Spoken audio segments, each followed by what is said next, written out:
अस्सलाम वालेकुम व्यूअर्स, मैं हूं मोहम्मद रिजवान और आप देख रहे हैं आरएस टीवी। व्यूअर्स, आज की इस मज़ेदार वीडियो में मैं आपको बताऊंगा कि आप अपने कंप्यूटर पे या अपने लैपटॉप पे एक फ़ेक डेस्कटॉप यानी कि एक नकली डेस्कटॉप किस तरह बना सकते हैं।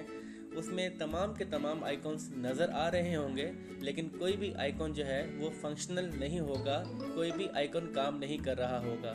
तो आइए देखते हैं हम कैसे बनाते हैं।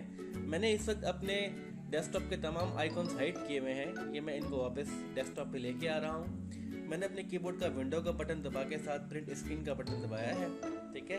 और ये सारा डेस्कटॉप जो है, इसकी एक इमेज मेरे पास सेव हो गई है। आप माई कंप्यूटर में जाएंगे। माई कंप्यूटर में जाएंगे तो यहाँ पे आपके पास एक फ़ोल्डर बना हुआ होगा पिक्चर्स का। ये पिक्चर्स का फ़ोल्डर है, इस पर डबल क्लिक करें और ये आपके पास जो अंदर मज़ीद फ़ोल्डर्स बने हुए हैं उनमें एक फ़ोल्डर आपके पास बना हुआ है स्क्रीनशॉट्स का। ये वाला फ़ोल्डर, आप स्क्रीनशॉट के फ़ोल्डर पर डबल क्लिक करें। ये इमेज आपके पास आ गया जब भी आपने स्क्रीनशॉट लिया है। इसको अप्लाई करने से पहले अपने डेस्कटॉप के ऊपर तमाम फोल्डर्स पहले दोबारा से आप हाइड कर लें। अब आपके ऊपर डेस्कटॉप पे कोई भी आइकन नहीं है।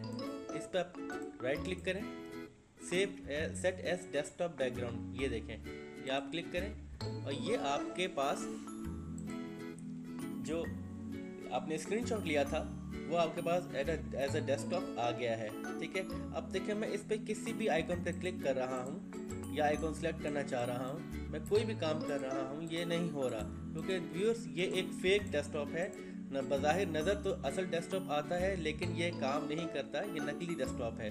अच्छा, अब आपने इसके तमाम बटन्स को फंक्शनल बनाना है तो आप अपने डेस्कटॉप पे माउस कहीं रख के राइट क्लिक कीजिए, व्यू में जाके शो डेस्कटॉप आइकन्स।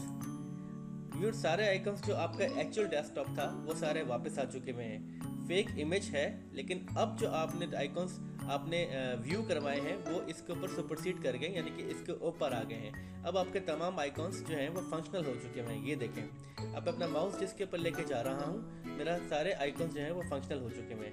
इसी तरह मैं दोबारा से इन तमाम चीज़ों को, अपने तमाम डेस्कटॉप के आइकॉन्स को हाइड करता हूँ, ठीक है। अब ये वापस से डिसेबल हो गए हैं। तो व्यूअर्स, उम्मीद करता हूँ आपको आज की वीडियो पसंद आई होगी और आपने इससे ये एक छोटी सी आसान सी मज़ेदार सी टिप सीख ली होगी। मिलते हैं अगली वीडियो में एक नए टॉपिक के साथ। तब तक के लिए मुझे इजाज़त दीजिए। अल्लाह हाफ़िज़।